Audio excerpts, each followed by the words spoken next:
नमो अर्हन्ताणं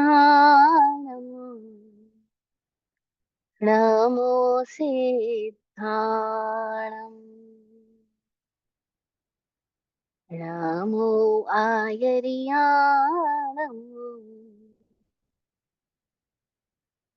नमो वज्रायाणं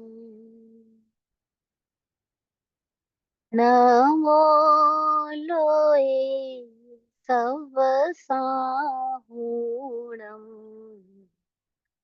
ऐसो पंचनमुक्कारो सव पावपणासनो मङ्गलानं च सव्येशम् पढमं हवै मङ्गलम् पढमं हवै मङ्गलम्।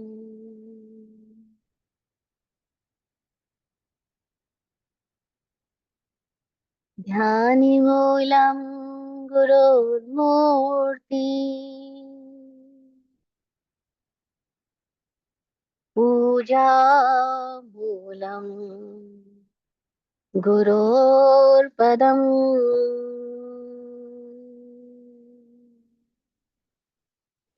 मन्त्रमूलं गुरोर्वाक्यम्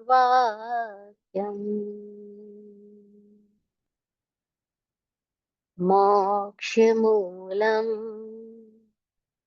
गुरोर्कृपा मोक्षमूलं गुरोर्कृपा।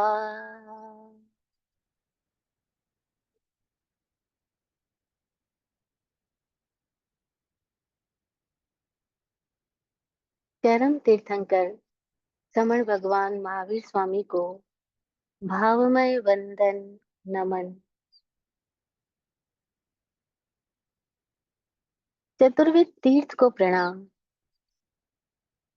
समस्त भव्य आत्माओं की भव्यता को नमन। इस सृष्टिगत सहयोगी समस्त षट जीव निकायों के लिए सतत आभार आभार आभार।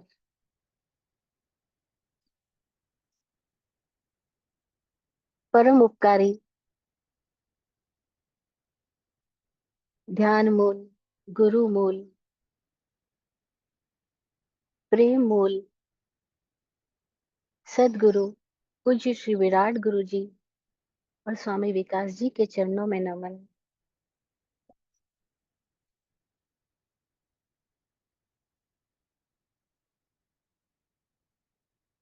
प्रज्ञा महर्षि तत्वार्थाधिगम सूत्र के रचयिता वाचक उमा स्वाति जी की प्रज्ञा को नमन।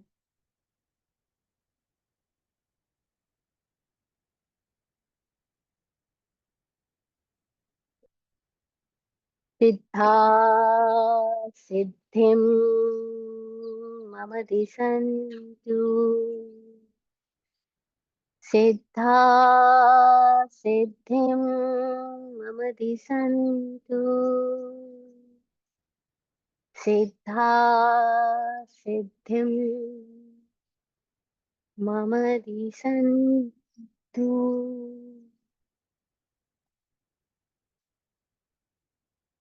ओ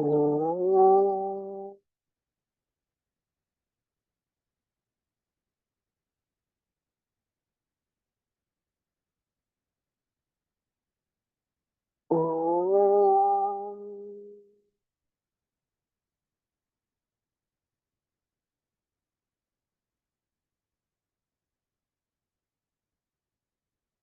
ओ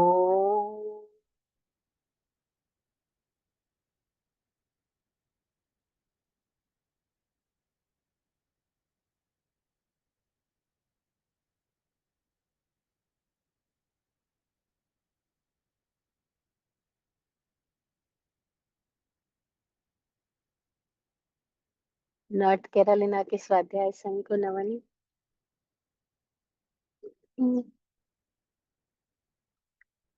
एक राइटर था और ऑरेटर था, तो उसकी स्पीच काफी फेमस होती थी। तो किसी इंटरव्यूअर ने उससे पूछ लिया कि आपको अपना 1 घंटे का स्पीच तैयार करने में कितना टाइम लगता है। तो उसने बोला, 1 घंटे का स्पीच तैयार करना है तो मुझे आधा घंटा लगता है। उसने बोला अच्छा, और अगर आधे घंटे की स्पीच तैयार करनी है तो बोला 1 घंटा लगता है। बोला अगर 15 मिनट की स्पीच तैयार करनी है तो बोला कभी कभी 2 घंटा भी लग जाता है। और अगर आपको वही बात 5 मिनट में बोलनी है तो बोला कई बार पूरी रात सोचना पड़ता है। तो कहने का मतलब ये है कि जब कोई बात विस्तार से कहनी है तो लोगों को उसके लिए ज्यादा प्रज्ञा की जरूरत कभी हो ना भी हो, लेकिन जब कोई बात एकदम सार में कहनी है तो उसके लिए तो बहुत बहुत प्रज्ञावान, बहुत विजडम होना बहुत जरूरी है। तो वाचक उमा स्वाति जी कितने गजब में रहे होंगे, जिन्होंने पूरे जैन तत्व दर्शन को इस तरीके से एकदम संक्षिप्त सूत्रों में, ये तो खाली एक लाइन भी, आधी लाइन होती है और उनका सूत्र तो पूरा हो जाता है, लेकिन उस आधी लाइन में उन्होंने कुंजियां दे दी, चाबियां दे दी। अब ताले खोलो भाई, बैठे बैठ करके। अब तुमको जिधर एंटर होना उधर एंटर हो जाओ। तो अभी हम लोग एंटर हो रहे हैं अजीव काया में, क्योंकि 5वां चैप्टर है जिसका नाम हमने रखा अजीव काया, जिसमें धर्मास्तिकाय, अधर्मास्तिकाय, आकाशास्तिकाय, उद्गलास्तिकाय और काल, इनका वृहद वर्णन है, और जीवास्तिकाय का भी थोड़ा वर्णन है। तो अभी हम पिछले कई सारे सूत्रों से बात कर रहे थे कि इन सारे द्रव्यों का, धर्मास्तिकाय, अधर्मास्तिकाय, आकाश, काल, उद्गल, जीव, इन सब का हमारी लाइफ में रोल क्या है, ये कैसे इस जीवन को प्रभावित करते हैं, या ये कैसे लोक में अपना फंक्शन करते हैं, इनका वर्किंग एरिया क्या है, इनका क्या एक्ट होता है पूरे इस जीवन में, अस्तित्व में। हमने इसको जाना कई सारे सूत्रों के माध्यम से, छोटे छोटे सूत्र कि गति स्थिति उपग्रहो धर्मा धर्मयो। अब इतनी सी लाइन में उन्होंने बता दिया कि गति धर्म का उपकार है और स्थिति अधर्म का उपकार है। हम्म। आकाशस्य अवगा, आकाश अवगाना देता है, सबको बाहों में भर लेता है, सबको अपने में समेट लेता है, सबके लिए आधार बन जाता है।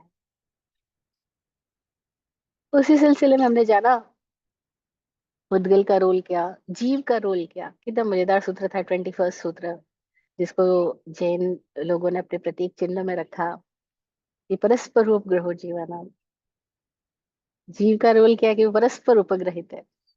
और ये सूत्रों को हम जितनी डेप्थ में जाना चाहे उतनी डेप्थ में जा सकते हैं, तो हमें समझ में आएगा कि जीवन परस्पर संयुक्त है। We all are coexist and we all are interdependent. तो जब ये को एग्जिस्टेंस वाली फीलिंग आ जाए तो हम, हमारा भीतर का जो स्थिति है उसमें संकीर्णता नहीं रह सकती, फिर ऑटोमेटिकली एक वो विजन डेवलप होएगा कि मैं हूं क्योंकि सब है, और सब है इसलिए मैं हूं। तो मेरा होना सबके होने में समाहित हो जाता है, और सबके होने मेरे में समाहित हो जाता है। तो जब हम अपने आप को अलग थलग देखते हैं तो एक अहम निर्मित होता है, अहंकार पैदा होता है। और जब हम सबके साथ अपने आप को समाहित होते हुए देखते हैं तो वही अहंकार विलीन हो जाता है। तो भारतीय दर्शन ने इतना अद्भुत ज्ञान दिया हमको। इसने बताया कि इस अपने अहम को, यानी अपने होनेपन को अगर कहीं संयुक्त भी करना है, किसी के साथ जोड़ना भी है, एसोसिएट भी करना है, क्योंकि वो अहंकार की परिभाषा क्या करते हैं, association with the any thought, any concept, any imagination. जैसे हमने एसोसिएट कर लिया कि I am CA, I am doctor, I am Indian, I am American, तो बस एसोसिएशन के साथ ही हमारे अंदर एक मैं पैदा हो गया जिसने उसको अहम को बना दिया। तो भारतीय मनीषी लोगों ने बोला कि अगर एसोसिएट ही करना है अपने आप को, बताना ही है आप क्या हो, तो अभी छोटी मोटी चीजें क्या बनते हो, आप अपने आप को जान लो तो आपको पता लगेगा अहम ब्रह्मास्मि, कि आप पूरे ब्रह्मांड हो। अरे एसोसिएशन ही करना है तो उस पूरे के साथ कर लो। अब जैसे ही इस अहम को पूरे के साथ कर लिया, ब्रह्म हो गया, तो फिर अहम विलीन हो गया। तो अहम को विलीन करने का उन्होंने इतना अद्भुत सूत्र दिया कि अहम जहां भी छोटे में रहेगा वहां तो अहम बना रहेगा, और ब्रह्म हो गया तो फिर अहम रहेगा ही नहीं। अब देखो, बातों को कहने का सबका तरीका अलग अलग है। किसी ने अहम ब्रह्मास्मि बोल दिया, किसी ने सोहम बोल दिया। और इसी बात को हम अस्तित्वगत रूप से जब अनुभव करने जाएंगे तो हमें समझ में आएगा, अरे परस्परो ग्रहो जीवानाम। मैं जीव जैसा कोई है ही नहीं। जिसको मैं बोलता हूँ वो मैं जैसा कोई है ही नहीं। अपने में खोजने जाएंगे तो पता लगेगा यहाँ सब तो है लेकिन मैं नहीं हूँ।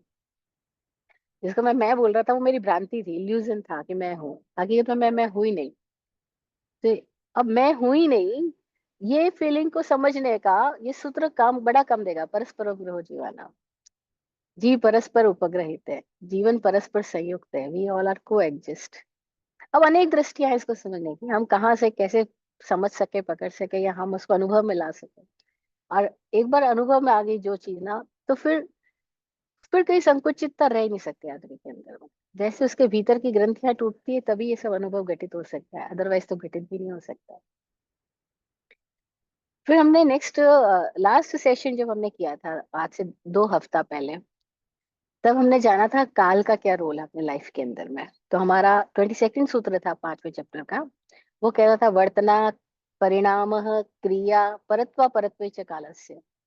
इस छोटे से सूत्र में हमने जाना था कि वर्तन जो भी हो रहा है, परिवर्तन जो भी हो रहा है, परिणमन जो भी हो रहा है, दूध दही में परिणमित हो गया, दही छाछ बन गया, मक्खन बन गया, मक्खन घी बन गया, है ना, घी वापस किसी और स्थिति में चला गया, ये सब जो परिणमन हो रहा है।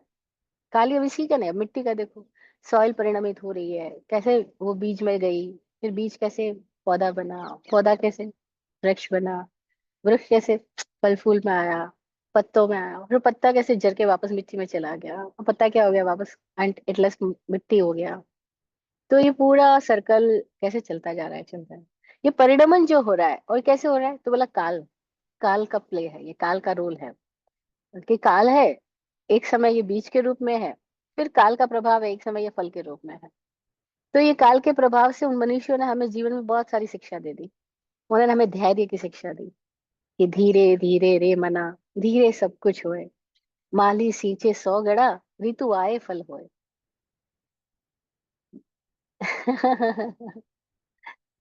माली सींचे 100 गेड़ा, ऋतु आए फल हुए, धीरे धीरे रे मना, धीरे सब कुछ हो। धीरज रख लो, धीरज से सब कुछ हो जाता है। क्योंकि माली एक साथ 100 गड़ा भी सींच ले तो भी फल तो तभी होगा जब ऋतु आएगी। ऋतु आएगी नहीं, काल, काल पकेगा। तो काल का क्या रोल है हमारी जिंदगी में, कि काल के पकने पर घटनाएं होगी, काल से परिणमन होएगा, काल से परत्व अपरत्व होएगा, कोई बड़ा कोई छोटा होएगा, कोई ज्येष्ठ कोई लघु होएगा, है ना, कोई सीनियर सिटीजन हो जाएगा और कोई अभी पैदा ही हुआ बच्चा है ना।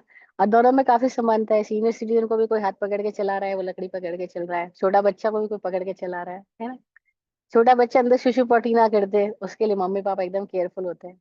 सीनियर सिटीजन भी अंदर सुसु पॉटी ना कर दे उसके लिए उनको बहुत सारे आजकल चीजें इस्तेमाल करनी पड़ती है।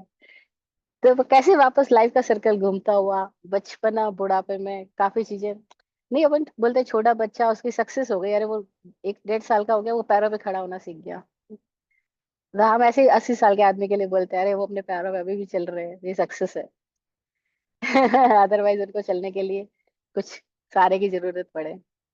तो वापस घूम करके सर्कल कैसे पूरा होता है, हम देखते हैं अभी वो 4 साल का बच्चा हो गया, वो अंदर कभी शुशु पोटी नहीं करता है। वैसे हम देखते हैं, अरे बुढ़ापे में आदमी अंदर शुशु पोटी नहीं कर रहा है, इसका मतलब सक्सेस है अभी, अभी ठीक है, स्वस्थ है ये आदमी। अदरवाइज इतना भी डिपेंडेंट हो जाएगा वो। तो देखो कैसे सर्कल घूमता है, हम कैसे करते हैं सब। परत्वा परत्वे च कालस्य, ये सब काल का रोल है। यहाँ तक हमने 22nd सूत्रों की व्याख्या लास्ट सेशन में कर ली। आज हम चल रहे हैं आगे 23rd सूत्र की तरफ। अब 23rd सूत्र से आ, चैप्टर फिर एक नई स्थिति में आ रहा है। लास्ट में हमने पिछले 5 6 सूत्र लगातार इस बात के थे कि इन सब का रोल क्या है। अब जो सूत्र है वो पुद्गल को विशेष रूप से डिफाइन कर रहे हैं। क्योंकि अजीव काया में, या यूं कहते हैं अस्तित्व में, सबसे ज्यादा हमको प्रभावित करने वाला कोई तत्व है तो वो पुद्गल तत्व है। या हम जैसे प्रभावित हो रहे हैं वो पुद्गल तत्व है। तो चूंकि सबसे बड़ा रोल है इस पुद्गल का आफ्टर जीव, तो तो इस जीव को सबसे ज्यादा प्रभावित कौन कर रहा है, पुद्गल प्रभावित कर रहा है। तो पुद्गल कैसे वर्क कर रहा है, उसके क्या करेक्टरिस्टिक्स है, उसके क्या कॉन्ट्रीब्यूशंस है, और उसको हम कैसे पहचान सकते हैं? उसकी विशेषताओं से, उसके लक्षणों से, उसके गुणों से। तो हम उसके गुणों को जान लें, जरा उसकी पहचान भी समझ लें कि पुद्गल की पहचान क्या है। अच्छा, पुद्गल की पहचान जानना क्यों जरूरी है? क्योंकि राम से पूछा तुम्हारा घर कहाँ पर है, तो बोला सिंपल सी बात है, मेरा घर शाम के सामने है। अभी राम को अपनी पहचान बताने के लिए शाम को बताना पड़ता है। ऐसी डिक्शनरी में पूछो कि स्वास्थ्य का परिभाषा क्या है, तो वो लिख देते बीमारी का नहीं होना स्वास्थ्य है। और तो स्वास्थ्य की डिफाइन करने के लिए उनको बीमारी वर्ड यूज करना पड़ता है, बीमारी का न होना स्वास्थ्य है ना। ऐसे कई लोग प्रकाश की परिभाषा में बोल देंगे अंधेरे का न होना उजाला है ना। तो हम अपने से अपोजिट से अपने आप को डिफाइन कर लेते हैं। नहीं, तो अपोजिशन, अपोजिट पार्टी के उसको समझना बहुत जरूरी है। जो लोग अपनी अपोजिट पार्टी की स्ट्रेंथ, उसकी वीकनेस, उसकी करेक्टरिस्टिक्स नहीं समझेंगे, वो लोग अपनी लाइफ के अंदर फेलियर हो सकते हैं। तो अपने जीवन के लिए अपोजिट पार्टी को समझना बहुत जरूरी है ना। और जहाँ हम रहते हैं उनके नेबर्स को समझना बहुत जरूरी है। नेबर्स क्या है हमारे। तो अभी इसको अपोजिट में के नेबर समझ लेते हैं हम इस पुद्गल को। तो ये जो नेबर है ना हमारा, और जीव का सबसे करीबी यही है, यही नेबर है, इसलिए सबसे पड़ोसी यही है। तो अपने पड़ोसी राज्य को, पड़ोसी देश को, पड़ोसी सीमाओं को, पड़ोसी प्रांत को, और पड़ोसी घर को, और सबसे निकट वाले पड़ोसी इस शरीर को समझ लेना बहुत जरूरी है। क्योंकि सबसे निकट पड़ोस में हमारा ये शरीर है। तो हमारे सबसे पास में कौन रह रहा है? पड़ोस मतलब पास में रहने वाला, नियर बाय स्टे करने वाला। तो सबसे नियर बाय स्टे करने वाला ये बॉडी है, ये शरीर है, और इसको ज्ञानी लोग पुद्गल बोल रहे हैं। तो इस पुद्गल की क्या करेक्टरिस्टिक्स है? तो ये 23rd सूत्र आ रहा है, छोटा सा सूत्र कह रहा है, स्पर्श, रस, गंध, वर्ण, वंतः पुद्गला। पुद्गल क्या है? तो बोल रहे स्पर्श, टच। जो भी हम टच कर पा रहे हैं, जो भी हम महसूस कर पा रहे हैं, जो भी हमको स्पर्श की संवेदनाएं हो रही है, उसे पुद्गल है। हाय, इसको जितना डीप ले जा सकते हैं हम पर लेके जा सकते हैं, हम समझ सकते हैं। मतलब मैं जो भी टच कर रहा हूँ, जो भी टच की फीलिंग्स है, वो पुद्गल है। कितनी भ्रांतियां हट सकती है छोटे से सूत्र से। अदरवाइज हमको टच की फीलिंग जो लगती है, वो हमको लगता है जीवन है, जीव है। नहीं नहीं, जीव नहीं। पुद्गल की विशेषता है कि वो टच किया जा सकता है, जिसको छुआ जा सके वो पुद्गल है। जो हमें छू रहा है वो पुद्गल है। अब वो क्या भी छू रहा है, चाहे हम चेयर पे बैठे, चेयर हमें छू रही है, हम चेयर को छू रहे हैं, पुद्गल है। हम इस शरीर को छू रहे हैं, सबसे निकट शरीर है, तो ये शरीर जिसको हम छू रहे हैं वो पुद्गल है। तो हैरानी की बात होती है, फिर इस शरीर के द्वारा हम कपड़ों को छू रहे हैं, हम किताबों को छू रहे हैं, हम स्थान को छू रहे हैं। तो पुद्गल पुद्गल को छू रहा है। और ये प्रोसेस एंडलेस, चलती जा रही है, चलती जा रही है, पुद्गल पुद्गल को छुआ जा रहा है ना। तो जो भी छुआ जा रहा है, जिसमें स्पर्श की क्वालिटी है, जिसको टच किया जा सके, एवरीथिंग टचेबल इज कॉल्ड पुद्गल। और पुद्गल के लिए हमने वर्ड सीखा था कुछ दिनों पहले इसी अपने सेशन में, कि पुद्गल को हम खाली मैटर नहीं कह सकते। मैटर जो अंग्रेजी का वर्ड है, वो थोड़ा एक स्थायित्व देता है, ठोसपन का एहसास देता है। लेकिन पुद्गल शब्द अपने आप में इतना मजेदार है कि ये ठोस भी है, तरल भी है, गैसीय भी है, साइमल्टेनियसली, एक ही क्षण में। पुद्गल ऐसा है जो हो, है भी, नहीं भी है, हो भी रहा है, और नहीं भी हो रहा है। तो इसको हमने समझने के लिए वर्ड दिया था मैटर इन प्रोसेस। पुद्गल मतलब मैटर इन प्रोसेस, ये लगातार एक प्रक्रिया चल रही है जिसमें ये खुद भी हो रहा है, गल भी हो रहा है, जुड़ भी रहा है, और टूट भी रहा है, बनता भी जा रहा है, बिगड़ता भी जा रहा है। जैसे देखो हमारे सामने आकाश है, अभी देखो ये लगातार ये बादल, अभी जितनी देर हम बात करेंगे उतनी देर इन बादलों को बनते बिगड़ते देखते जाएंगे। ये पूरी घटाएं बदलती जाएगी। और ये बदलती है शायद, इसलिए इनको बादल कहते होंगे। बदलू है, बादल है ये तो, बदलता रहता है ना। तो ये बादल क्यों वर्ड दिया होगा आज, इसी वर्ड, इसी क्षण समझ में आया मेरे को भी कि इसीलिए बादल वर्ड दिया होगा, क्योंकि बदलता रहता है। तो ये पुद्गल है, मैटर इन प्रोसेस, है भी, नहीं भी है, नहीं होते हुए भी और ये लगातार हो रहा है। इसको ये नहीं कह सकते कि बस ये है ही, ये हो रहा है। Everything is in process. ये पुद्गल वर्ड की मजेदार व्याख्या आ, अनुभवी लोगों ने की है। और महावीर भगवान ने ये शब्द दिया पुद्गल, इसलिए इस पुद्गल सबको समझना बहुत जरूरी है। तो पुद्गल की जो क्वालिटी है, जिससे हम पुद्गल को पहचान सके अपने लाइफ में, तो उन्होंने क्वालिटी बताई है: स्पर्श,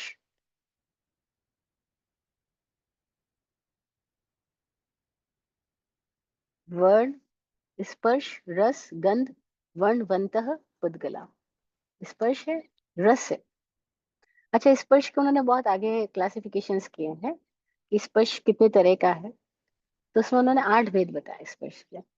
जो लोग थोड़े बहुत थोकड़े वगैरह सीखे होंगे, तत्व ज्ञान जानते हैं, या 25 बोल भी सीखा होगा, तो उन लोगों ने ये वर्ड्स याद किए होंगे स्पर्श के जो भेद है: कर्कश, कठोर, लघु, गुरु, शीत, उष्ण, रुक्ष, स्निग्ध। कि स्पर्श कैसे कैसा है, तो बताया कोई स्पर्श ऐसा है जो एकदम हल्का है, कोई एकदम भारी है, कोई ठंडा है, कोई गर्म है, कोई रूखा है, एकदम रूखा है, हाथ लगाओ तो रूखा है, जैसे आ, बालू रेत। कोई एकदम चिकना है, जैसे ऑयल, तेल, है ना। कोई गर्म है, जैसे हम देखते हैं गर्म खाना खा रहे हैं। कोई ठंडा है, एकदम बर्फ की तरह। कोई एकदम हल्का है, रुई की तरह। कोई एकदम भारी है, चट्टानों की तरह, लोहे की तरह, पत्थर की तरह। हाँ? कोई एकदम कठोर है, और कोई एकदम कोमल है। एकदम कोमल, टच करो तो एकदम फील होता है कोमलता का उसका। और किसी को टच करो तो एकदम कठोरता का फील होता है। नहीं, जब आदमी प्रेम में गले गले लगता है, प्रेम में हाथ मिलाता है, तो उसका हाथ भी कोमल लगता है, उसके साथ गले मिलना मजेदार लगता है, उष्ण स्पर्श आता है। और वही आपके घर पे आपका दुश्मन आ गया है, आप उनसे बात करने का बिल्कुल मन नहीं है, आप उससे मिलना ही नहीं चाहते, और वो सामने आ गया और लोगों के सामने आपसे हाथ मिलाने के लिए हाथ आगे बढ़ा दिया है। अब आपको हाथ तो मिलाना पड़ेगा, आप हाथ आगे बढ़ाते हो, लेकिन आपके हाथ का स्पर्श कैसा उस क्षण के अंदर आप देख पाओ, तो पता लगेगा वो कठोर भी हो गया है, और वो सॉफ्ट भी नहीं रहा, और वो एकदम कोल्ड हो गया है, हॉट भी नहीं रहा। और अब आपका उसके साथ जो बातचीत है, वो एकदम ऐसा जैसे कोल्ड, नहीं, कोल्ड वार बोलते हैं। अंदर ही अंदर तो युद्ध चल रहा है, और ऊपर से ऊपर से शांति बना के बैठे हुए हैं। तो दो ही स्थितियां होती है अक्सर पति पत्नी के बीच में: या तो कोल्ड वॉर चल रहा है,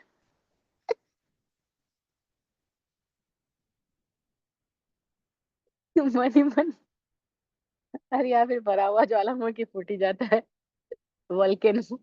हम जब बाली गए तो वोल्केनो देखने के लिए गए।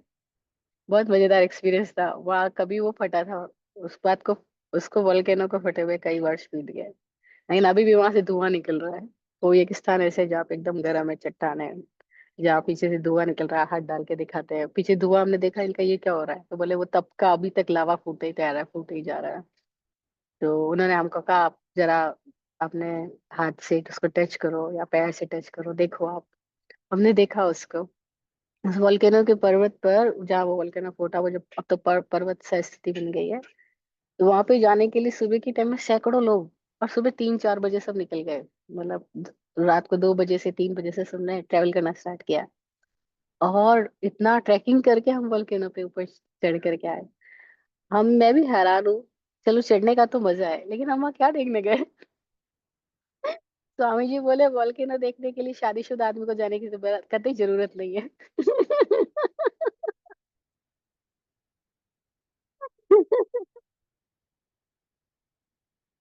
बोला उसको, बाली जाके वोल्केनो देखने के लिए ट्रैकिंग करने की क्या जरूरत है, अपने घर में रोज ही देख ले वोल्केनो।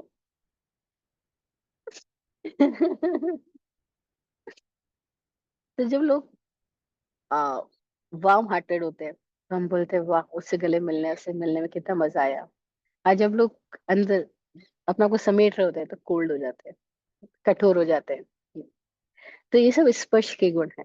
हमारे भावों के साथ में स्पर्श के तरीके बदलते चले जाते हैं, है ना। स्पर्श के साथ रस की भी उन्होंने व्याख्या की, क्योंकि स्पर्श के बाद में जो सेकंड इंद्रिय आती है हमारी, रस है। स्पर्श इतने मजेदार बात है, क्योंकि होल बॉडी इज स्पर्श। तो स्पर्श का फैलाव कितना है, जो हमारा पूरा ये दृश्यमान अस्तित्व जो है वो पूरा स्पर्श रूप है। पूरे बॉडी, पूरा शरीर स्पर्श है। इसलिए स्पर्श इंद्रिय कहाँ पे अगर हम पूछे कोई, तो चक्षु इंद्रिय का हम बता देंगे, ये रहा आँख। घ्राण इंद्रिय का हम बता देंगे, रहा नाक। रसना इंद्रिय का हम बता देंगे, हम जीभ है। लेकिन हमको पूछिए स्पर्श इंद्रिय का है, तो भाई इसका एक जगह सेंट्रलाइज्ड अस्तित्व नहीं है। ये सब जगह फैला हुआ है, ये पूरा शरीर स्पर्श इंद्रिय है। इसलिए देखो, सबसे ज्यादा आदमी जिससे प्रभावित, आकर्षित, सम्मोहित, मूर्छित होता है, वो है स्पर्श का सुख।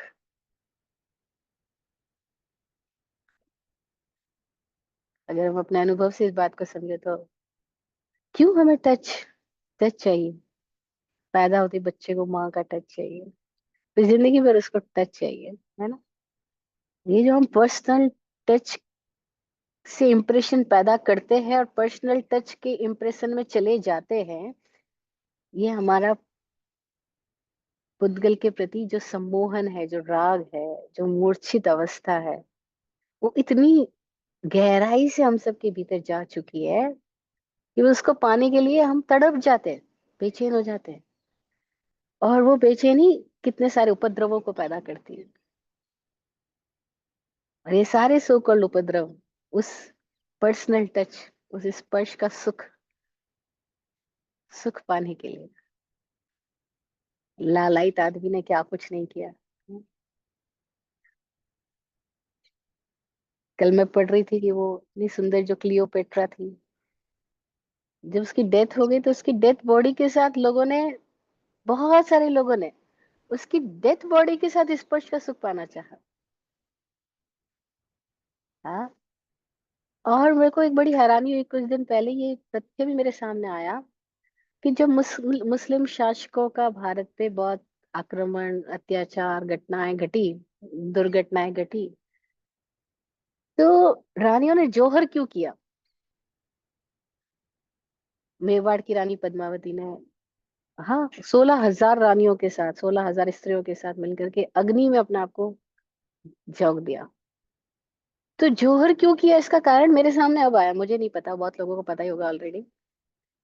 क्योंकि वो कहते हैं कि अगर ये लाश पानी में गई, तो ये मुस्लिम लोग उस लाशों को भी नहीं छोड़ेंगे। उस लाश के साथ भी पता नहीं वो क्या क्या दुराचार करेंगे। क्योंकि इसके पहले हो चुका था ये घटना, जब कहीं और किसी राज्य पे इन लोगों ने आक्रमण किया, शायद वो ग्वालियर या कोई नाम बता रहे थे। तो वहां की रानियों ने जल में अपने आप को प्राण त्यागे, जल में डाल करके। तो वहां की रानियां, बच्चे, लड़कियां, उन सबके साथ, उनकी शरीरों के साथ दुर्व्यवहार हुआ। तो ये मैसेज जा चुका था मेवाड़ तक और भी राज्यों तक।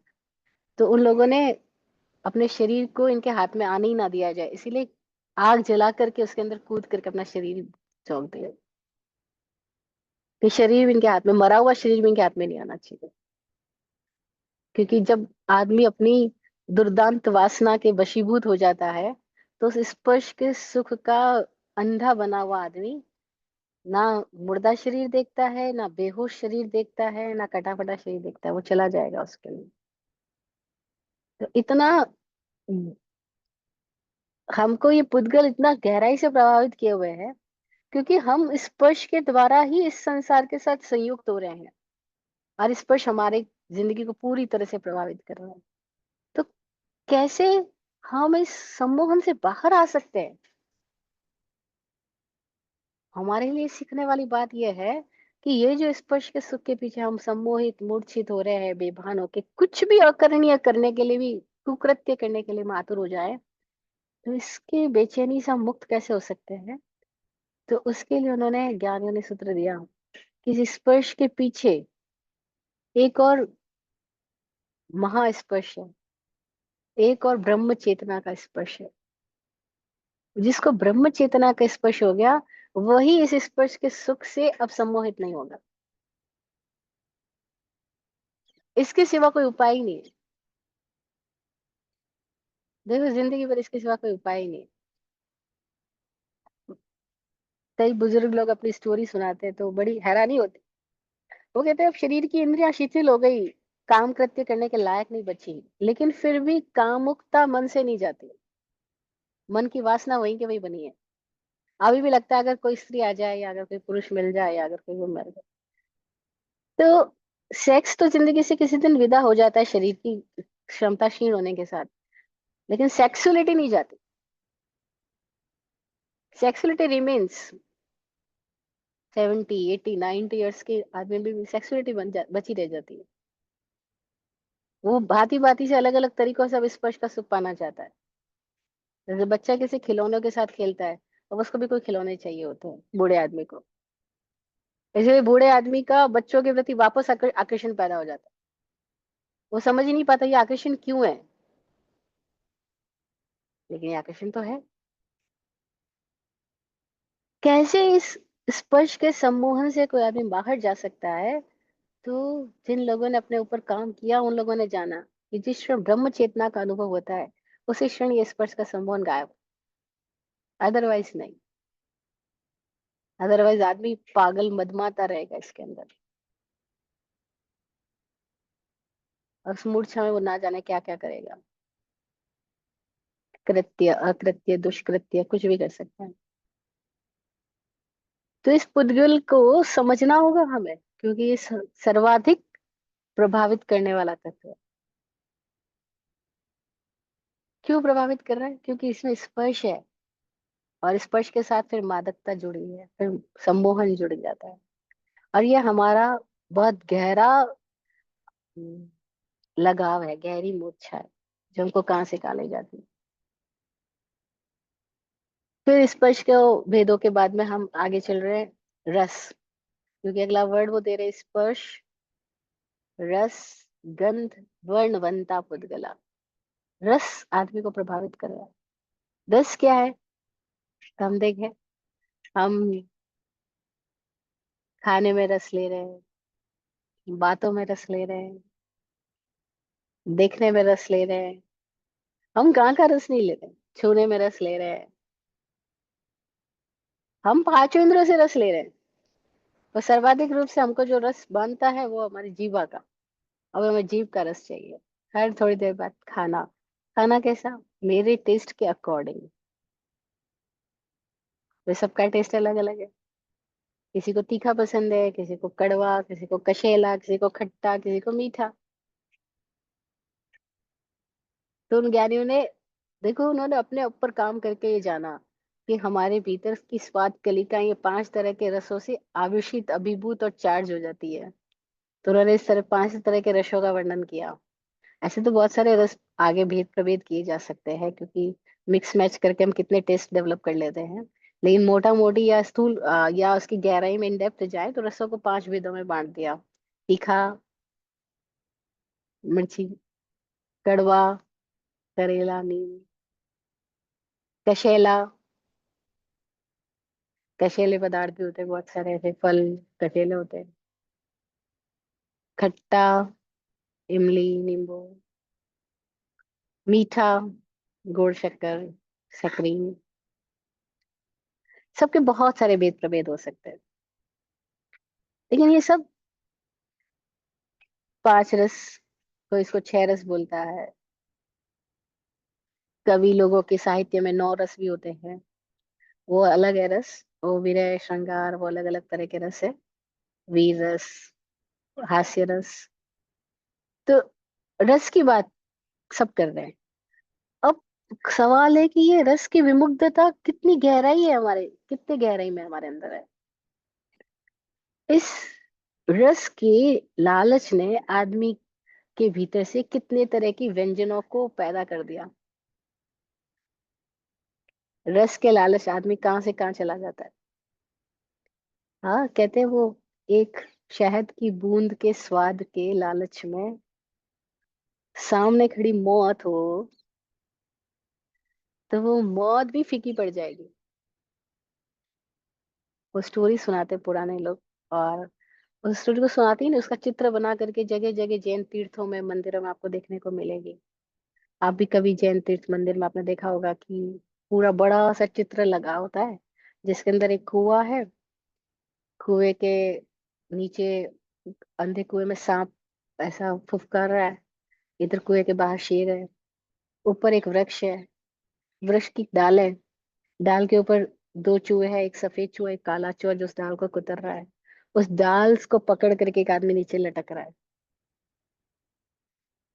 अब वो आदमी शेर से डर के भागा, पेड़ के ऊपर चढ़ा कि शेर पेड़ पे तो नहीं आएगा। पेड़ पे चढ़ के उसने डाल पकड़ ली। अब डाल पकड़ करके जैसे ही नीचे देखा, तो शेर भी मुंह बाए खड़ा है, नीचे कुआं है। और कुएं में सांप उसको तरफ फुफकार रहा है। अब वो उस डाल को कब तक पकड़े रखेगा, क्योंकि उसने देखा कि उस डाल को दो चूहे कुतर रहे हैं। एक काला चूहा कुतर रहा है, एक सफेद चूहा कुतर रहा है। तो इतना भयंकर, उसको ऊपर मृत्यु नीचे मृत्यु। पकड़ के ज्यादा देर रख सकेगा नहीं, क्योंकि वो डाल को कुतरा जा रहा है। तो डाल नीचे गिरेगी, डाल समेत ही कुएं में गिरेगा, और कुएं में गिरते ही वो सांप है, कुएं से बाहर गिरने की कोशिश करेगा तो शेर है। और ऊपर से डाल तो लगातार कमजोर होती जा रही है। उस चारों ओर उसके मृत्यु है। लेकिन तभी क्या होता है कि ऊपर मधुमक्खी का छत्ता लगा है पेड़ पर से, उसमें से शहद की एक बूंद नीचे गिरती है। और शहद की बूंद उसके जीभ पे आके लगती है। और उसको शहद की एक बूंद के सुख में उसको सारे दुख दर्द, मृत्यु, वो काल कुछ भी न, सब नजरअंदाज हो जाता है। नहीं। तो वो ज्ञानी लोग इस बात को अलग अलग तरीकों से बोलते हैं। एक साध्वी जी ने एक बहुत सुंदर काव्य रचना की। तो उन्होंने अपनी गीतिका में ये लाइन इस तरह से लिखी कि क्यों एक बिंदु मधु बूंद स्वाद हित, जन्म मरण दुख पाता, तू क्यों पर में ललचाता, तू क्यों बाहर मद माता, है तेरे अंदर में अनंत आनंद सिंधु लहराता, तू क्यों पर में भर माता, तू क्यों बाहर ललचाता, क्यों एक बिंदु मधु बूंद स्वाद हित, जन्म मरण दुख पाता। तो वो मधु बिंदु का स्वाद के चक्कर में आदमी जन्म मरण के दुख पाने के लिए भी रेडी है, क्योंकि इस क्षण का सुख, वो रस। तो सवाल पैदा हुआ, इस रस के चक्र में से बाहर कैसे आएंगे? भाई रस का चक्र भी तो है। सब जगह रस चाहिए हमको। हर जगह रस, इंटरेस्ट आना चाहिए। प्रवचन में इंटरेस्ट नहीं आता, मूवी देखने में इंटरेस्ट आता है। तो 3 घंटे मूवी देखना हो, हम सीधे बैठ जाएंगे।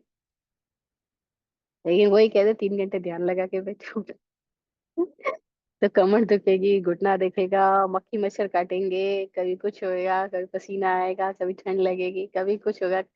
वो 3 घंटे तो छोड़ो, 3 मिनट भी सीधा बैठना हमारे लिए आसान नहीं है। लेकिन 3 घंटे की हमारी इंटरेस्ट वाली मूवी सामने आ जाए, we can sit without any disturbances. तो ये रस कितना गजब का हमको घेरे हुए है। खाने का रस, बोलने का रस, देखने का रस, सबका रस। तो उनसे पूछा गया, जो लोग मुक्त हुए, उनसे पूछा कि आप इस चक्रों से बाहर कैसे आए, फिर रस का क्या हुआ? तो वो बोलते हैं परमात्मा रस रूप है। उपनिषदों में बड़ा प्यारा सूक्त आता है कि रसो वैस, वो रस रूप है। और जिस दिन वो रस जान लिया, उस दिन यहाँ के सारे रस फीके पड़ गए। स्वामी जी अक्सर ये एग्जाम्पल देते हैं, जब ऐसी घटनाएं सामने आती है किसी की नशे छूटने की, या किसी को इस तरह की बुरी आदतों से बाहर आने की बात। स्वामी जी कहते हैं इसको मना मत करो। इसको आप जितना मना करोगे, उस मन का नियम है कि जिसका निषेध किया जाए मन उस तरफ भागता है, निषेध में आमंत्रण फील करता है। तो मत कहो ये मत खाओ, ये मत पियो, शराब मत पियो, नशा मत करो, ये सब मत करो। तो फिर क्या करो? तो स्वामी जी कहते हैं भाई, कोई आदमी अगर 50,000 कमा रहा है, आप उसको बोलो तू इस धंधे को मत कर, 50,000 मत कमा, तो वो कभी नहीं छोड़ेगा। क्यों छोड़ेगा? उसको 50,000 रुपए की कमाई हो रही है। लेकिन आप उसको कोई ऐसी जगह पे ले जाओ जहां पर उसको 5 लाख की कमाई होने लग जाए, उसको 5 लाख की कमाई का स्कोप दे दो, और उसको कहने की जरूरत नहीं तू 50,000 वाली कमाई वाली जॉब छोड़। वो ऑटोमेटिकली 5 लाख वाली कमाई की तरफ आकर्षित होगा, 50 लाख 50,000 वाली कमाई का जॉब छूट जाएगा उससे। वो कहते हैं कोई बड़ा रस का अनुभव करवा दो इनको, ये छोटे रस छूट जाएंगे। क्या कृपा बरसी महावीर की कि अर्जुन बदल गया?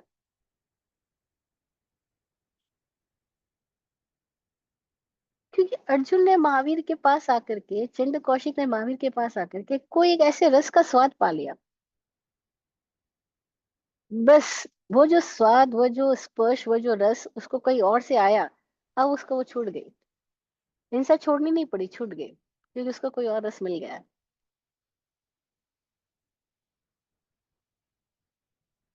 बुद्ध के सामने अंगुली माल खड़ा है, लेकिन कहीं उसको बुद्ध के सानिध्य में कोई रस मिल गया।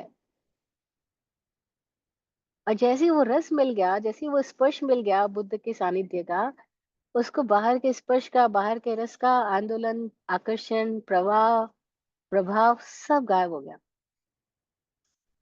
इसीलिए ये जो ऐसे कोई संत महात्मा है, इनकी उपस्थिति लाखों को यूं ही ताड़ देती है। कल परसों मैं सुन रही थी, ओशो की स्पीच चल रही थी।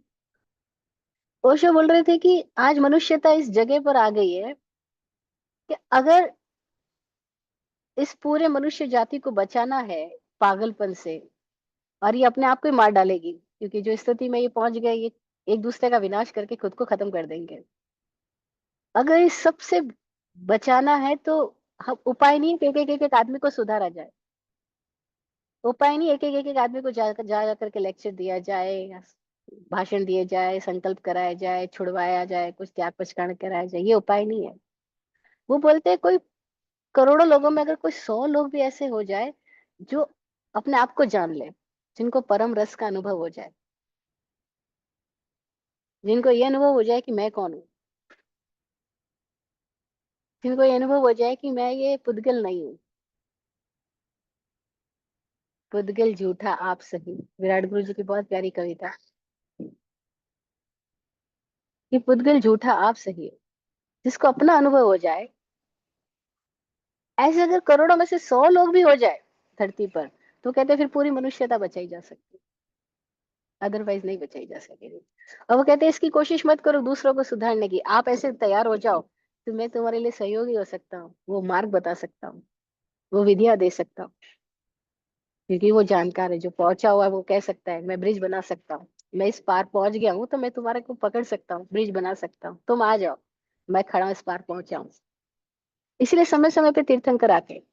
तीर्थंकर का मतलब क्या होगा? वो उस पार खड़े हो गए, इस पार से चले गए, इस पार पहुंच गए, और अभी हमारी तरफ देख करके ब्रिज बना रहे हैं, और कह रहे हैं, आ जाओ, मैं ब्रिज देता हूँ, मैं तुम्हें सहयोग देता हूँ, और मैं हूं, मैं इस पार पहुंच चुका हूँ, मतलब मुझे देखो, और अब मेरी बात पे, मेरे दिए हुए ब्रिज पे तुम चलो तो तुम आ जाओगे यहाँ पे। तो एक महावीर की उपस्थिति, एक बुद्ध की उपस्थिति, एक पतंजलि की उपस्थिति, एक कबीर की उपस्थिति, बस एक एक कोई दिया जलता है, और कितना अंधेरा गायब हो जाता है। वो कहते हैं पूरी मनुष्य जाति को बचाना है तो एक एक को सुधारने का कोई उपाय नहीं है। आप अपने ऊपर, आप कोई ऐसे जलते हुए दिए बन जाओ, तो आपकी रोशनी में सुधर जाएंगे। तो ये मादकता स्पर्श की है या मादकता विमुग्धता रस की है? इस चक्र में से बाहर आने का तरीका क्या है? तो नहीं है कि आप उनको 50,000 की नौकरी छुड़ाने के लिए पीछे पड़ो कि तुम ये छोड़ो, तुम वो छोड़ो, ऐसा में पाप, ऐसे में हिंसा, ऐसे में ये नहीं, उपाय नहीं है। करते हैं लोग, समाज सुधारक बहुत लोग होते हैं, उनको दूसरों में सुधार करने की बड़ी तमन्ना होती है, कि ये सुधार कर लूं, वो सुधार कर लूं। लेकिन अंततः वे पाते हैं कि इससे उनके भीतर आवेश बढ़ गया, उनके भीतर सुधारक प्रवृत्ति इतनी बढ़ गई, उनका अहंकार इतना बढ़ गया, उनके भीतर की अपना तमस गुण बढ़ गया, क्योंकि वो आक्रामक से हो गए, वो थोपने लग गए, वो अपनी बात के प्रति एडमेंट होने लग गए, वो पता ही नहीं लगा कि आग्रह खुद हिंसा है, चाहे वो अच्छी बात की आग्रह क्यों ना हो। आग्रह अपने आप में हिंसा है, आरोपण करना, थोपना अपने आप में प्रतिक्रिया पैदा करवाना है। और प्रभाव में आकर के कोई लोग कुछ छोड़ भी देंगे, उसे जीवन नहीं बदल जाएगा, क्योंकि कोई एकाध चीज छोड़ देने से, एकाध क्रिया कर्म बदल देने से आदमी नहीं बदल जाता है। लेकिन आदमी बदल जाए तो उसका सब कुछ बदल जाता है। आदमी बदल जाए तो उसका आचरण बदल जाता है, लेकिन आचरण बदल देने से आदमी नहीं बदल जाता। बस समाज सुधारक की दृष्टि होती है कि आचरण बदल दिया जाए। तो वो नियम लगाएगा, कड़े कानून बनाएगा। इस पार्क में इतने बजे के बाद में स्त्री पुरुषों का बैठना निषेध है। तो क्या होगा, वो पार्क में नहीं बैठेंगे, बार में बैठ जाएंगे। इससे क्या फर्क पड़ जाएगा। लेकिन आदमी ऐसे ही चाहते हैं कि आचरण बदल के समाज को बदल दिया जाए। नहीं, आदमी बदल जाए तो आचरण बदल जाएगा, आचरण के बदलने से आदमी नहीं बदलेगा। 5 लाख का रस आ गया तो 50,000 की नौकरी छूट जाएगी। आदमी को बड़ा रस मिलेगा तो ये छोटे रस की विमुग्धता है इससे हटेगा, वो सम्मोहन से बाहर आएगा। तो वो रस कैसे आ सकता है? वो तभी आ सकता है जब किसी को देख करके हमें ये एहसास होता है, हाँ इनको वो रस मिला है, इनकी जिंदगी इन चक्र से बाहर है। उसको देख करके हमें भरोसा पैदा हो सकता है, अदरवाइज भरोसा कहता कैसे पैदा होगा? बातें कहने से नहीं आएगा। किसी का ज्वलंत प्रत्यक्ष उदाहरण देख के समझ में आएगा कि ये इंसान है हमारे बीच में, हमारे जैसा, लेकिन फिर भी हमारे जैसा नहीं है, इसको कोई और रस मिला है। ओशो एक जगह बोलते हैं, अगर माता पिता दिन भर में 1-2 घंटे भी मौन नहीं हो सके, 1-2 घंटे के लिए भी ध्यान में ना बैठ सके, 1-2 घंटे के लिए खुद की मस्ती में ना डूब सके, तो वो अपने बच्चों को कुछ नहीं दे सकेंगे।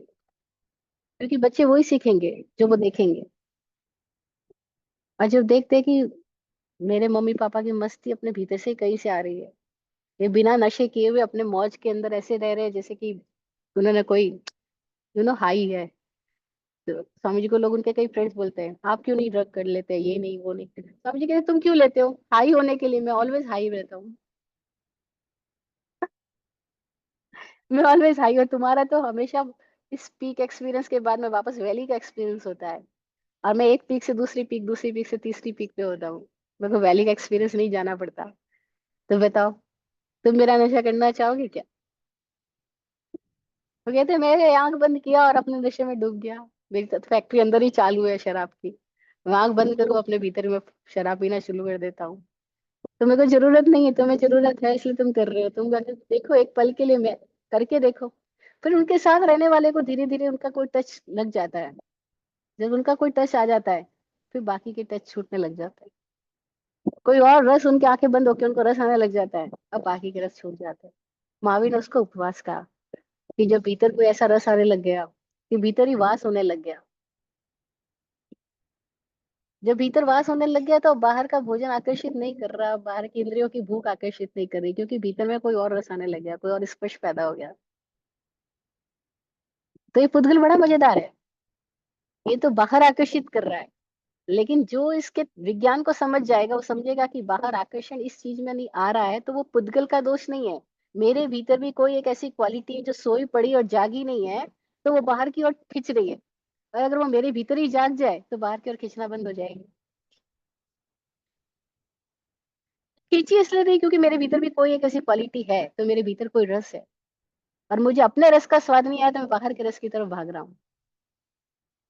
नहीं, आप अपने बच्चे को बोलते हो तू घर पे ही टीवी देख ले, बाहर जाने की क्या जरूरत है? क्यों ये बात आई? क्योंकि जब तुझे घर पे रस आने लग जाएगा तो तू बाहर नहीं जाएगा। अभी बाहर क्यों जा रहा है? तुझे उनमें घर की चीजों का कोई वैल्यू नहीं है, घर के खाने का वैल्यू नहीं है, तो बाहर जा रहा है।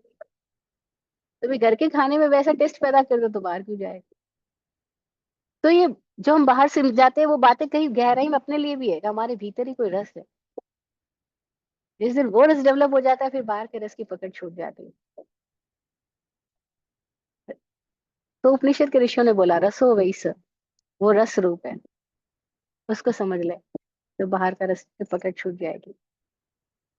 अन्यथा तीखा, कड़वा, कशेला, खट्टा, मीठा, अपने स्वाद में, टेस्ट में आदमी क्या से क्या करेगा। टेस्ट के वशीभूत होकर के आदमी कुछ भी कर नहीं। जो हम आज बहुत सारे ऐसे प्रोडक्ट्स यूज कर रहे हैं, आकर्षण में ही कर रहे हैं, रस के कारण ही कर रहे हैं। और एक प्रोडक्ट छोड़ने से आदमी नहीं बदलेगा, फिर समझना होगा। आदमी अपने भीतर कोई रस आने लग गया, तो फिर बहुत सारी चीजों की उसको आवश्यकता ही नहीं पड़ेगी, उसका लेवल चेंज हो जाएगा। जैसे मेरी एक फ्रेंड मुझे पूछ रही थी, आप बाली गए, बैंकॉक गए, क्या एंजॉय किया, क्या मजे किए, पार्टी प्लेसेस पे गए, क्लब पे गए, मैंने कहा अंदर से रस ही नहीं है। हम जो जितने लोग गए सब मैच्योरिटी के एक लेवल पे थे, जिनमें से किसी को इंटरेस्ट नहीं आया कि हम कोई पब में जाए, कोई पार्टी में जाए। मैंने कहा मैं बीच पे बैठी हूँ, मेरे मन में ही नहीं आया कि मैं समुद्र के अंदर घुसूं। बस ऐसे ही मजा आ रहा है, देखने में मजा आ रहा है, अंदर तक जाने का भीतर से ही नहीं उठा। मैंने कहा पता नहीं क्यों नहीं उठा, लेकिन बहुत सारी चीजें उठी नहीं। तो हमारे में से इतने सारे लोग थे, उन सबको मजा इस बात में आ रहा था कि स्वामी जी के साथ बातचीत करें। तो सब लोग अपनी अपनी बातें करने में इतने घंटों व्यस्त रहते थे कि उनको ये ख्याल ही नहीं आता था कि हम किसी पार्टी शार्टी में जाए। जब भूख लगती थी तो बाहर जाने का मन आता था कि अब चलो बाहर। तो अब जब बाहर निकल गए हैं तो फिर चलो कोई एक दो प्लेसेस घूम कर आ जाएं। तो मैंने कहा हम डिफरेंट टाइप के लोग हो गए, तो जिन लोगों के लिए जो एंजॉयमेंट के प्लेसेस है, हमारे भीतर उनका कोई आकर्षण ही नहीं है। अब कोई लोग जाते हैं भी, बोलते हैं बैंकॉक क्यों जाते हैं, कोई बोलते हैं मसाज कराने जाते हैं, ये वो सब अलग अलग बातें कर रहे थे। हमने कहा हमारे अलग ही पॉइंट, हम अलग ही पॉइंट पे आ गए, तो हमारे भीतर वो चीज ही नहीं पैदा होती है। तो जिसको लोग एंजॉयमेंट बोल रहे हैं, हमारे लिए वो एंजॉयमेंट नहीं है। हमारे लिए एंजॉयमेंट क्या है कि हम आपस में ग्रुप में बैठे हैं, सत्संग चालू है। हमारे साथ ही स्वामी जी के फ्रेंड है वैभव, क्या गाते हैं, गाते तो सब अलग ही ट्रांस में चले जाते हैं। मैंने कहा हमको कहीं पार्टी जाने की जरूरत है, हमारा गाना यही चालू होता है और गिटार उसके साथ रहती है हमेशा। तो मैंने कहा ये चीजें बदल जाती है, जब आदमी को कोई और रस आने लग जाएगा, दूसरे रस उसके अंदर से छूट जाएंगे। तो रस से छूटने का तरीका क्या है, स्पर्श से छूटने का तरीका। स्पर्श रस गंध वर्ण वंतः पुद्गला। गंध है पुद्गल, और चार और गंध के लिए आदमी क्या क्या नहीं करता। हाँ, कस्तूरी कुंडल बसे मृग ढूंढे वन माही। कस्तूरी कुंडल बसे मृग ढूंढे वन माही, तो हम सब हिरण बन करके बाहर खुशबू ढूंढ रहे हैं। और जिस खुशबू को बाहर ढूंढ रहे हैं वो हमारे अंदर से ही पैदा हो रही है, हमारे भीतर छुपी पड़ी है। तो बाहर की गंध जो आकर्षित कर रही है वो पुद्गल है, और भीतर जिसने गंध को जान लिया, अपनी कुंडलिनी को जगा लिया, अपनी गंध को पहचान लिया, तो कहते हैं उसकी गंध से आके, महावीर की गंध से आकर्षित होकर के कितने सारे लोग, यहाँ तक कि पुराने अनुभवी लोग कहते हैं कि कोई तीर्थंकर है, कोई संबुद्ध है, उसकी पहचान कैसे करना। तो कहते हैं उनके पास कोई गंध होगी, जानकार लोग उस गंध से पहचान जाएंगे कि ये संबुद्ध व्यक्ति है। मतलब उन लोगों के नासापुटों ने वो चीज भी डेवलप की थी कि वो आदमी की गंध से आदमी को पूरा पहचान लेते हैं।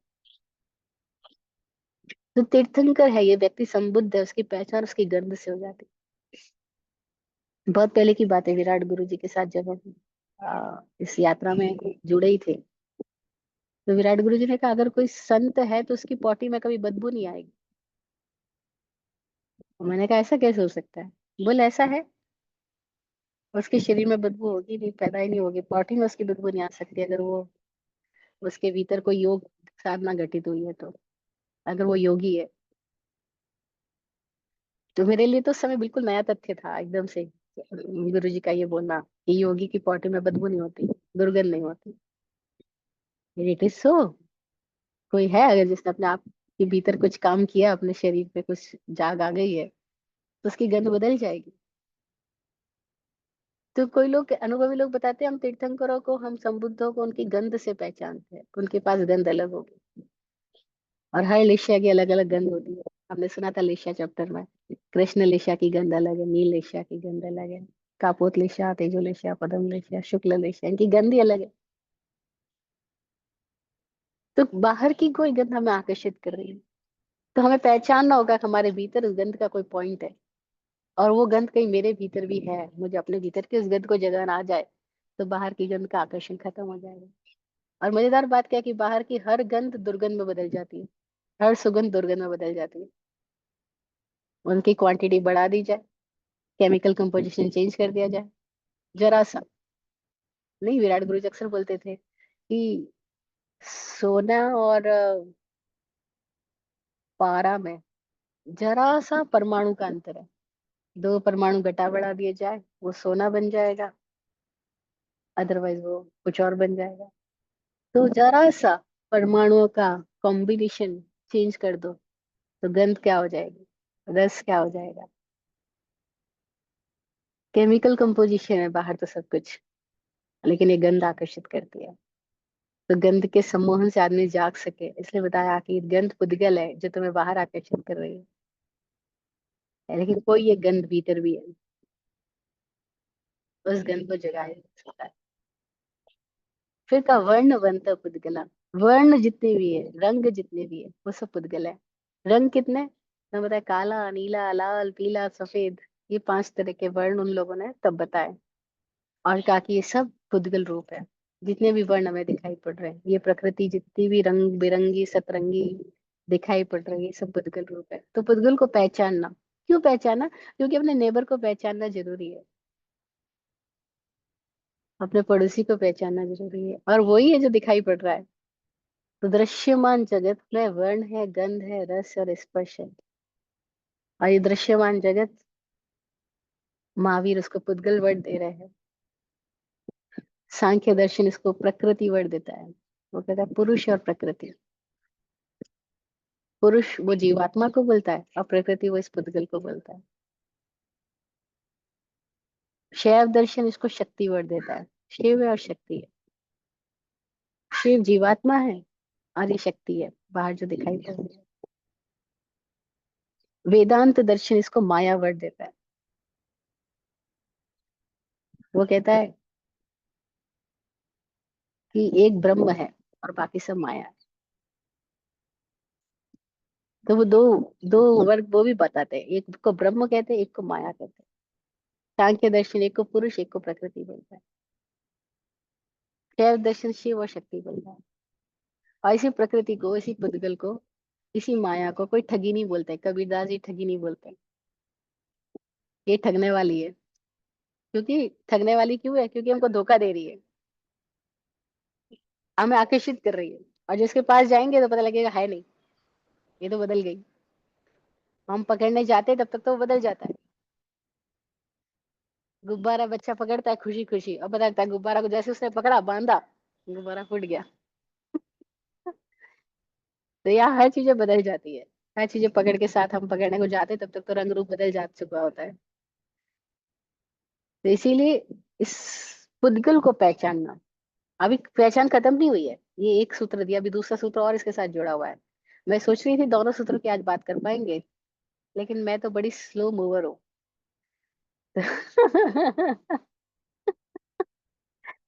मुझे लगता है मैं इसी में इतनी मस्त हो गई कि अगले सूत्र तक पहुंची नहीं।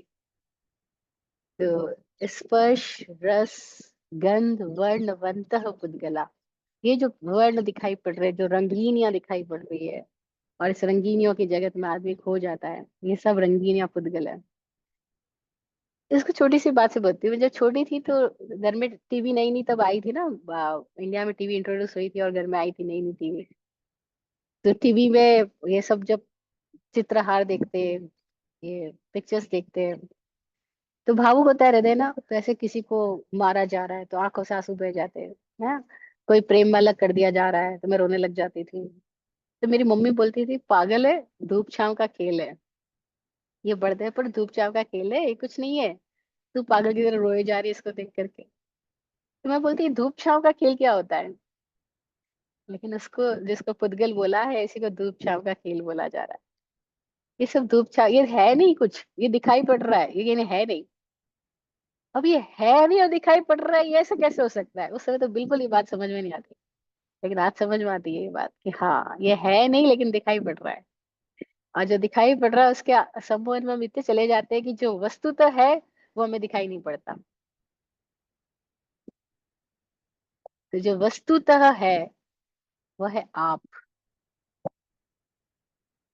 और जो है नहीं और दिखाई पड़ रहा है वो पुद्गल।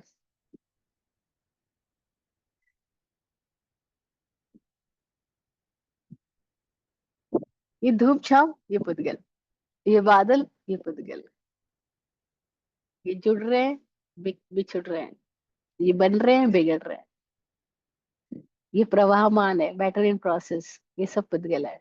और जिस प्रवाह का साक्षी है, जिस प्रवाह को निरंतर प्रवाहित होते देख रहा है, जो साक्षी है वो आप है। खुद की पहचान करने के लिए हम पड़ोसियों से मिल रहे हैं।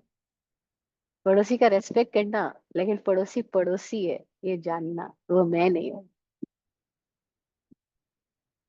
मैं पड़ोसी के पास रहता हूँ, लेकिन मैं पड़ोसी नहीं हूँ।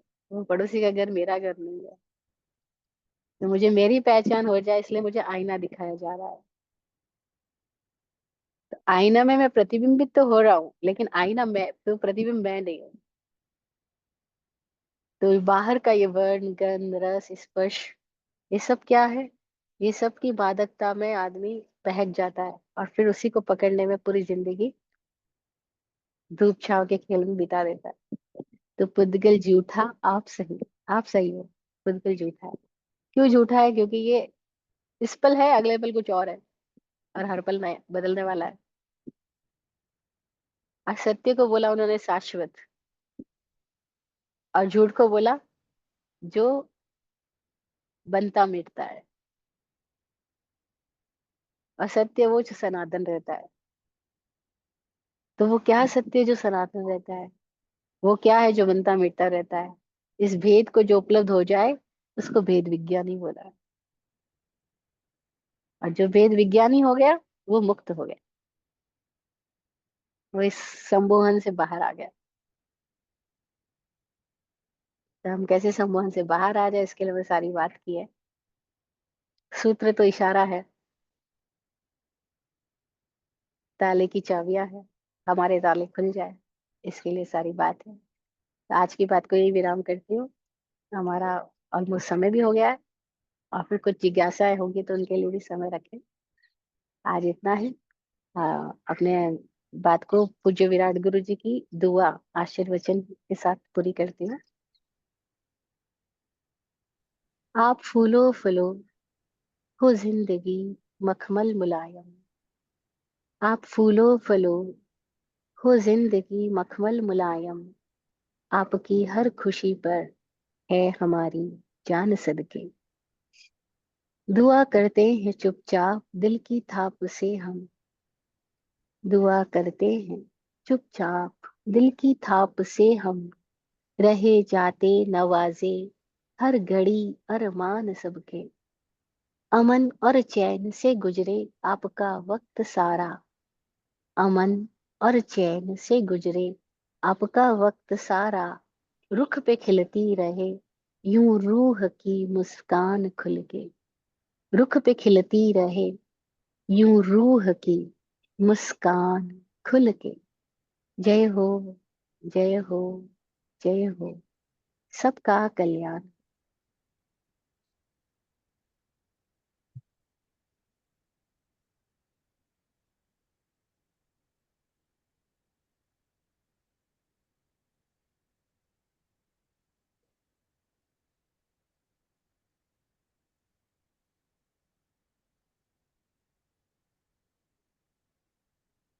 हम्म।